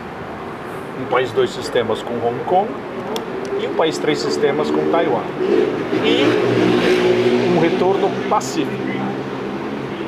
Deng Xiaoping nunca previu a possibilidade de uma guerra, muito menos iniciada pela China, para recuperar Taiwan. Quem quer a guerra é o Império. E quem vai provocar a guerra, se houver via provavelmente uma falsa bandeira, vai ser o Império. Eles já telegrafaram isso várias vezes e diretamente. Bom, como a China vai escapar das provocações? Se for uma guerra convencional, por exemplo, usando a marinha americana no Mar do Sul da China, tudo que navegar no Mar do Sul da China vai estar candidato a virar coral quase imediatamente. Porque toda a costa chinesa já está missilizada e apontando para onde viria a marinha americana. Tudo o que os caras quiserem botar. Um ataque cibernético eletrônico dos americanos é uma possibilidade mais complicada. A gente não sabe, e ninguém sabe se a China já tem tecnologia suficiente para interceptá-los. É uma das vertentes do diálogo militar ao mais alto nível entre os russos e os chineses, porque os russos têm uma tecnologia bem mais aprofundada de surveillance e de proteção, além de mísseis, sistemas de mísseis de defesa, S-300, S-400, S-500, hipersônicos, tudo. Isso os chineses estão começando. Os chineses vão começar a receber os S-500, que ninguém fala. Que os russos têm poucos ainda, eles estão começando a botar agora. Já desenharam o S-600. É uma loucura. É uma coisa que o nosso amigo Martianov fala. Eles estão pelo menos 2 gerações à frente, se não 3. E esse é um dos temas do novo livro do Martianov, que ele me disse que ele já acabou de escrever, está fazendo o prefácio, deve sair acho que até o fim do ano. Que é uma complementação dos livros anteriores dele, onde ele demonstra o gap tecnológico entre os Estados Unidos e a Rússia. Bom, a preocupação do Politburo são justamente as falsas bandeiras. Variações do Golfo de Tonkin. Eles sabem que pode até vir em massa daqui para frente. Como eles vão se proteger. E eles sabem também, e já sabiam desde o começo, porque o Putin lhes disse antes da SMO, que a guerra na Ucrânia é uma preparação da guerra contra eles. E que eles são o alvo principal. Perfeito. Ou seja, a Rússia é um caminho para eles chegarem anti-China. Assim como a guerra na Ucrânia é uma guerra contra 3 adversários. É uma coisa que eu gosto de sempre repetir nas colunas e nas podcasts. Uma guerra por procuração da OTAN contra a Rússia usando a Ucrânia como bucha de canhão. Uma guerra contra a Europa para desindustrializar a Europa e torná-la um vassalo absoluto dos americanos, e uma guerra contra a China, porque é contra corredores das rotas da seda, Sibéria e via Ucrânia. Os chineses olharam e falaram, tudo bem, a gente tem outros. Aí começaram a investir no corredor central, começaram a investir mais Ásia Central, Irã, depois Ásia Central, Irã, Turquia, Cáucaso, a rota marítima da seda. Eles têm vários corredores, eles têm pelo menos 5 no Heartland e mais a marítima. Mas interferiu em business, ou seja, eles sabem que guerra é mal para o business chinês. Respondendo a sua pergunta, rotas da seda. Bom, para mim é pessoal porque eu sigo as rotas da seda até antes delas começarem. Ou seja, elas foram lançadas oficialmente em 2013. Primeiro em Astana e depois em Jakarta. São 2 áreas que eu fui muito. Eu fui muito à Indonésia nos anos 90. Eu trabalhei muito na Indonésia nos anos 90. E minha base era Jakarta, evidentemente. E na Ásia Central, uma das minhas bases sempre foi o Cazaquistão. E uma das vezes que eu voltei ao Cazaquistão, acho que antes da pandemia, eu fui na sala da Universidade Nazarbayev, onde se pronunciou o famoso discurso, viu? Fiquei, uau! O cara mudou a história do século XXI nessa sala dessa universidade. Você não tem como ficar, uau, o peso da história, né? Na sua frente, né? É emocionante. É emocionante. É emocionante. E é um projeto geoeconômico e geopolítico. Isso tem sempre que ser refrisado o tempo todo. É um projeto geoeconômico porque foi elaborado pelo Ministério do Comércio. Os caras olharam o planeta e falaram, escuta, vamos vender para todo mundo e vamos reconstituir corredores de conectividade, ou se não tiver, construímos os corredores de conectividade. E geopolítico porque na hora que o projeto chegou na mesa do Xi, ele leu e falou, porra, é a minha política para o resto do milênio, do século, do milênio, está tudo aqui. Isso aqui é um projeto geopolítico. É você usar a geoeconomia para se expandir geopoliticamente. E por isso que é tão perigoso. Os americanos demoraram muitos anos para entender isso. Eles só começaram a ver que era perigoso no começo da era Trump. Por incrível que pareça. Aquele babaca do Obama e a equipe dele, os caras não sacaram nada, né? O Kagan escrevia isso nos anos 90. Fala, a China vai virar democracia, China não vai virar preocupa. A gente lia esses livros. Pois é. O Clinton acreditava nisso. Então. Mas Como os republicanos são bem mais hardcore nisso, eles dizem, isso aqui é competição econômica direta contra a gente. Eles sacaram que era um projeto alternativo e que ia envolver, talvez eles não tivessem sacado que isso ia envolver tudo, inclusive desdolarização, não na época. Mas, bom, tem que sancionar esses caras até o infinito. Então, o gênio das rotas da seda, que eu sou um fanático pessoal, porque através dos anos, eu percorri quase todas as rotas da seda. Eu fui olhar no mapa e falei, uau, tá faltando só uns trechinhos aqui.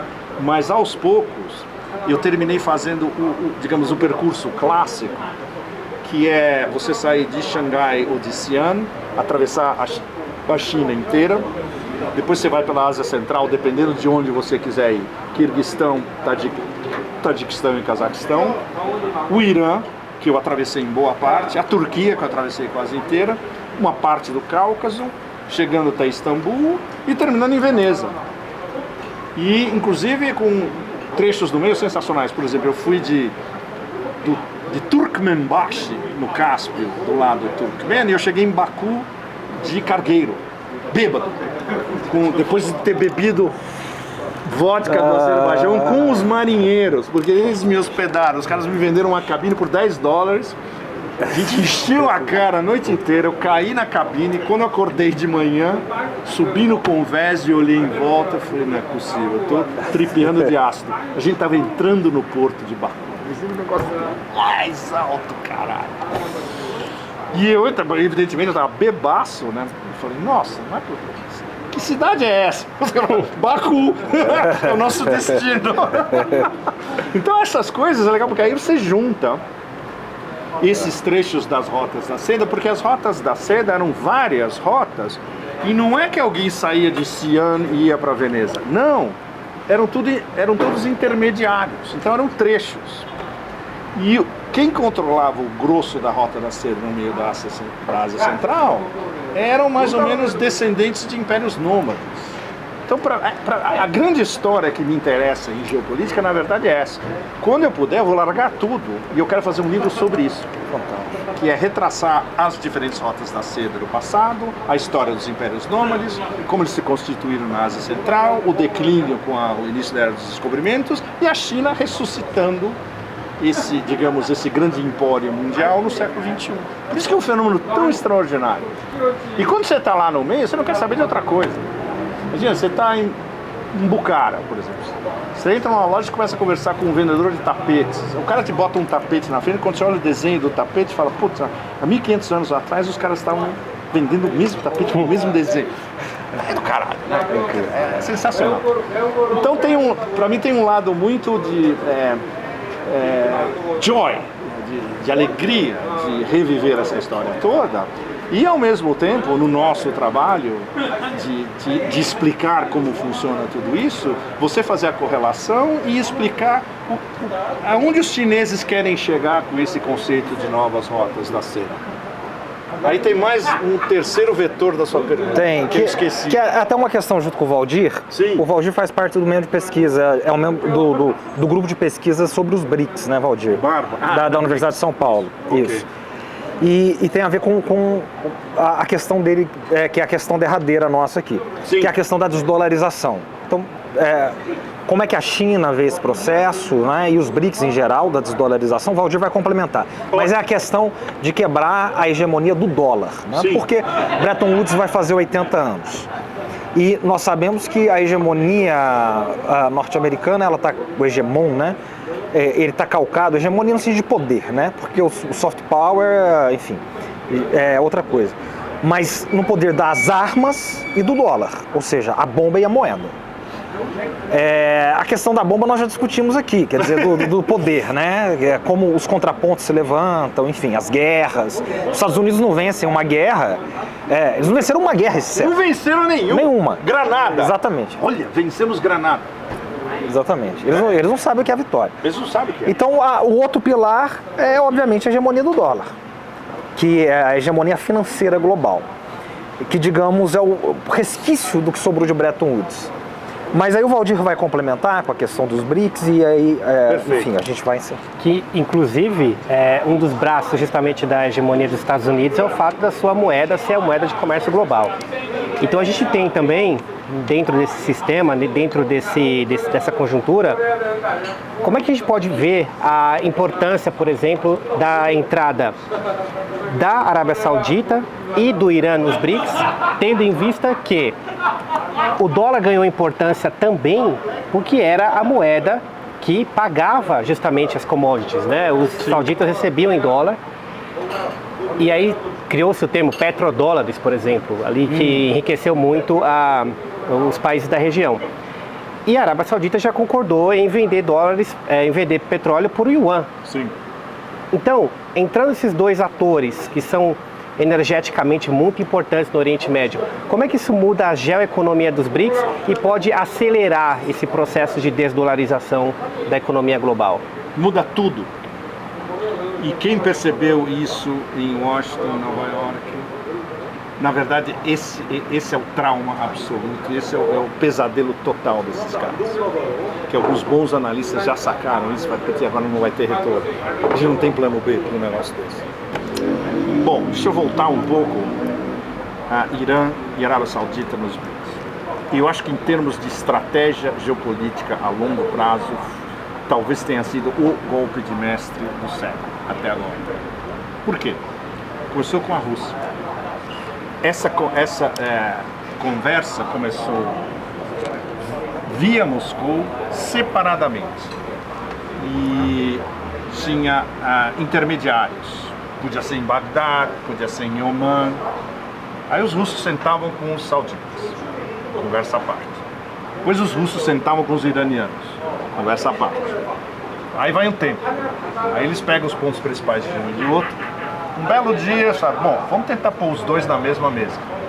Aí botaram Riad e Teherã na mesma mesa, pela primeira vez em 40 anos, talvez, né? Desde a Revolução Islâmica. Os caras começaram a se entender, os russos viram, opa, tá andando esse negócio aqui, tem jogo. Ligaram para Pequim e falaram, o seguinte, nós fizemos isso aqui, os caras estão na mesa, estão conversando, a bola vai ser de vocês, a gente passa tudo para vocês, eles vão para aí e vocês fecham um acordo com a foto. Os chineses falaram, porra, presentaço, né? Não deu outra. Onde foi o aperto de mão? Pequim. Ou seja, isso é um exemplo prático para vocês todos do nível de interação da parceria estratégica abrangente Rússia-China. Primeira coisa. Segunda coisa, BRICS Plus. Me disseram que o pau quebrou entre os 5 para ver quem vão ser os novos membros. A informação mais fidedigna de Moscou é que a Índia era contra 3 árabes ao mesmo tempo, ou seja, Egito, Arábia Saudita e Emirados. Adivinha quem foi o moderador? De novo, a Rússia. Os russos explicaram para os indianos, olha, China tem as rotas da seda. Eu sei que vocês têm um monte de problemas com a rota da seda, mas vocês têm uma rota da seda também, com a gente. É o Corredor de Transporte Internacional Norte-Sul, a sigla INSTC. Tem muito disso no livro. Inclusive, eu tenho que explicar o que é o INSTC. O INSTC é Rússia, Cáspio, Irã, Golfo Pérsico, Índia. Ou seja, é a rota da seda dos indianos para vender mais para o Irã e para a Ásia Central, uma derivação, e vender mais para a Rússia, e vice-versa. Aí os russos falaram, olha, os chineses têm a rota da seda, vocês têm a rota da seda. A gente precisa ampliar a nossa profundidade estratégica com petróleo e gás, que vocês, indianos, não têm. Vocês estão comprando da gente, Rússia. China também não tem. China compra de Irã e da Arábia Saudita. Vamos trazer o Irã e a Arábia Saudita para os BRICS. Que coisa mais...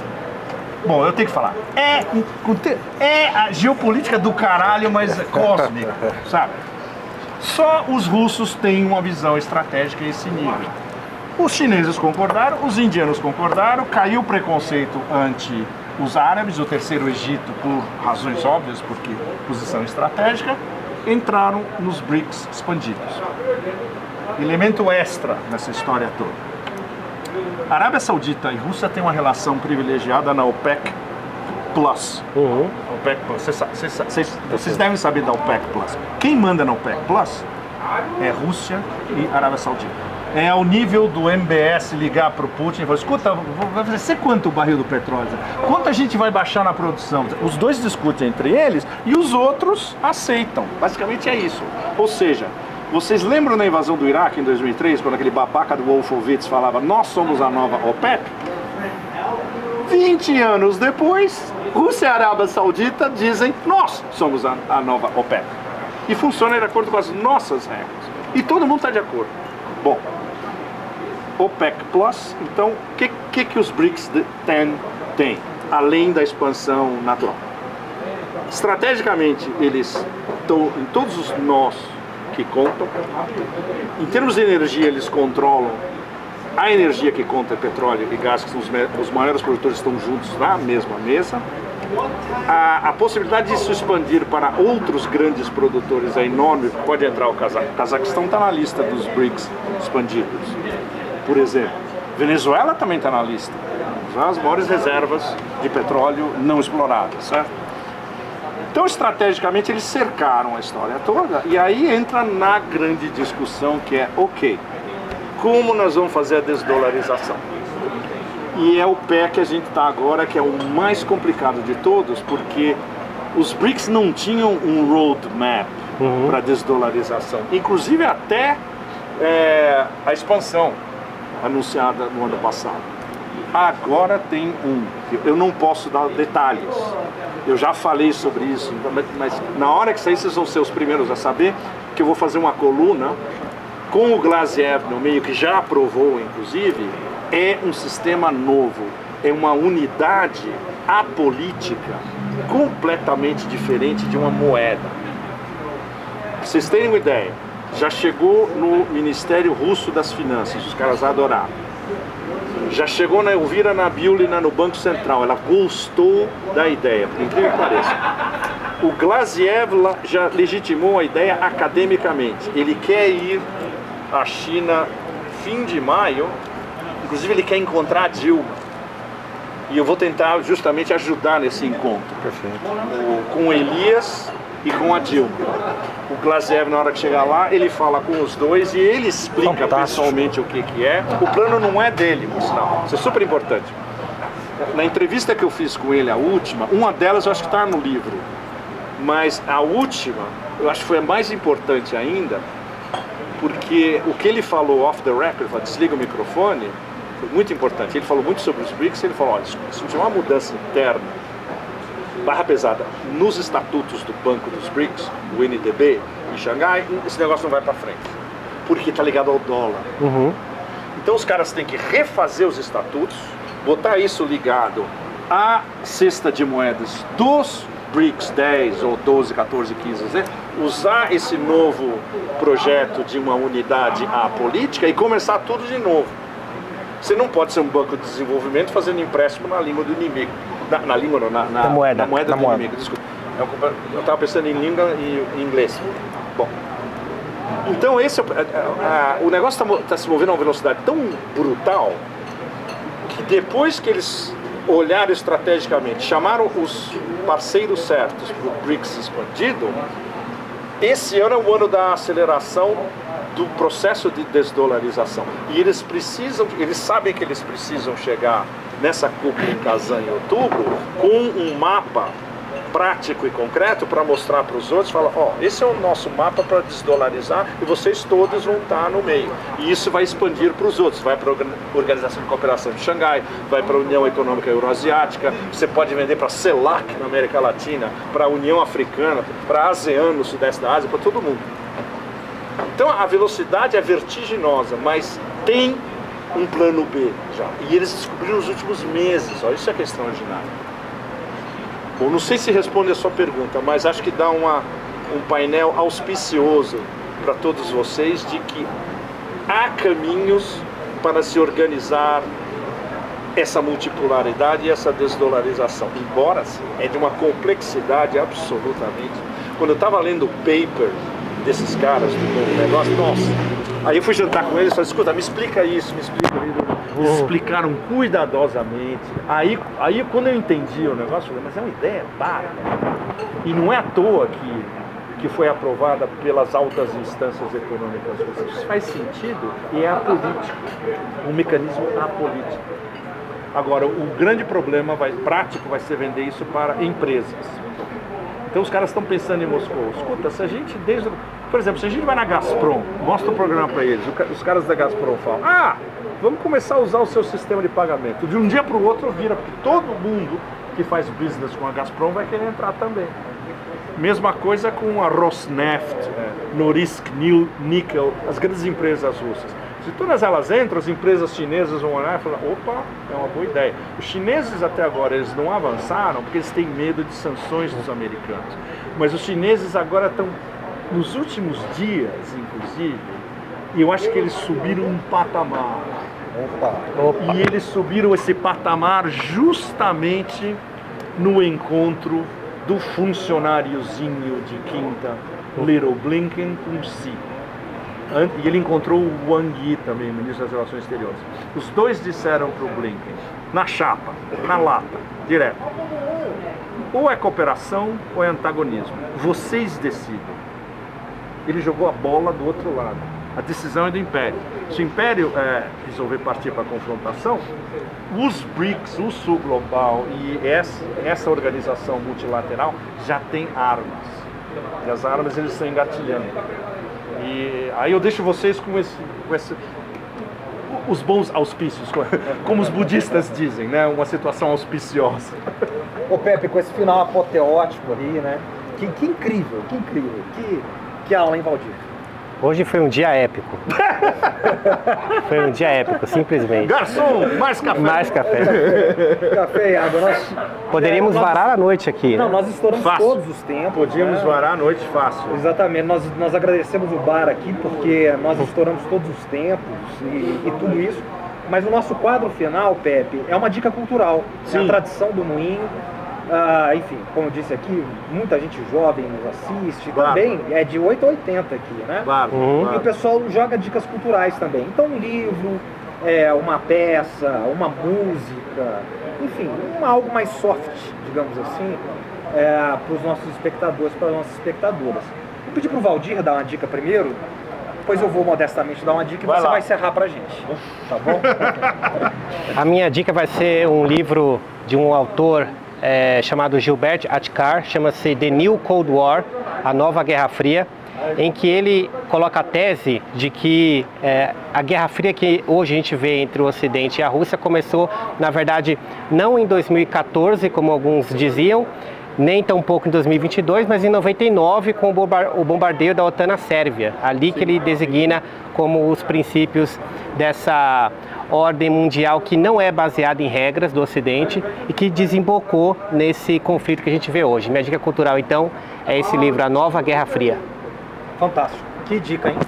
Bom, eu não tenho nem roupas, né, para agora, esse momento, mas, como diria Fernando Pessoa, né, eu não tenho nem roupa. Não tenho nem roupa, é muito legal. Com que roupa eu vou? Mas eu vou sugerir aqui uma dica de uma autora brasileira, né, uma professora extraordinária, que é a professora Cristina Pessequilo, da Universidade Federal de São Paulo, a Unifesp, e também do grupo de pós-graduação da Universidade do Rio Grande do Sul, né, da Federal do Rio Grande do Sul, que é basicamente, né, enfim, o que nós estamos discutindo aqui, parte do nosso grupo de estudos e discussão, que é um livro novo dela, chamado A Reconfiguração do Poder Global. Ótimo. É um belíssimo livro que vai trazer esses elementos todos aqui misturados com a gente e você pode achar facilmente aí nas redes, né? A reconfiguração do poder global, subtítulo Em Tempos de Crise. Exatamente tudo que nós discutimos aqui. Pepe Escobar, você é o dono e proprietário desse programa. De jeito, imagina. Desse encontro, né? Ok, posso introduzir um elemento perturbador? Por favor. Vão no YouTube, cliquem Keith Richards, cliquem I'm Waiting for My Man. Keith Richards reinventou talvez a canção mais icônica do Velvet Underground, que é basicamente talvez a banda mais influente da história do rock. Escrita por Lou Reed, evidentemente. Ou seja, você pega um cara que está com 80, já passou de 80, né? Ou seja, o mundo no futuro, todo mundo vai morrer, todas as baratas vão morrer, mas Keith Richards sobreviverá. Então, o testamento do Keith Richards, sobrevivendo ao apocalipse, é ele refazer o Lou Reed no Velvet Underground, cantando I'm Waiting for My Man e com uma batida e um punch de guitarra inacreditável de você ouvir em 2024. Então, talvez essa possa ser a trilha sonora de I'm Waiting for My Breaks. Então, I'm Waiting for My Man. Keith Richards, Velvet Underground. Bom, com essa dica, nós agradecemos a todos. Se você acha que esse programa tem que ser alcançado em mais pessoas, curta e compartilhe. É muito importante para o algoritmo. Pepe, obrigado pela generosidade. Obrigado, Imagina, Pepe. que é isso. Obrigado a vocês. Pepe tem uma alma generosa. Obrigado a vocês. Da grandeza Olha, dele. bom, eu sou paulistano, eu nasci aqui, então se eu posso dar um pouquinho para a cidade onde eu nasci, eu espero que tenha sido hoje. Fantástico. O Mundo é um Moinho fica aqui. Até a semana que vem. Abraço. Obrigado.